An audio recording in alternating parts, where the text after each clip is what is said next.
வணக்கம் நண்பர்களே. சவுதி அரேபியாவில் ரியாத்திலிருந்து உங்கள் நண்பன். பிசிஏஎஸ் இந்தியா உத்தரவின்படி 31/7/2024 முதல் இந்தியாவிலிருந்து விமான பயணம் செய்யும் அனைத்து பயணிகளின் டிக்கெட்டில் பார்கோடு இருப்பது அவசியம். எனவே அனைத்து பயணிகளும் தங்கள் டிக்கெட்டில் பார்கோடு உள்ளதா என செக் செய்து கொள்ளவும்.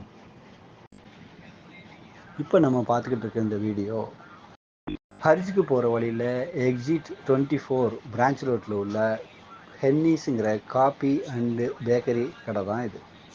இந்த கடைக்கு சாயங்கால நேரத்தில் வேலையெல்லாம் முடிச்சுட்டு தன் நண்பர்களோட தன் குடும்பத்தாரோட மக்கள் அதிகமாக வந்து சாப்பிட்றாங்க. அதற்கு காரணம் என்னென்னா, இங்கே பாருங்கள், நீங்கள் பார்க்கும் போதே உங்களுக்கு தெரியுது எவ்வளோ நீட்டாக அழகாக க்ளீனாக பளிச்சுன்னு லைட்டிங்கும் உள்ளுக்குள்ளேயும் பார்த்தோம்னா அது மாதிரி தான் இருக்கும். இது நான் வெளிப்புற தோற்றம் தான் உங்களுக்கு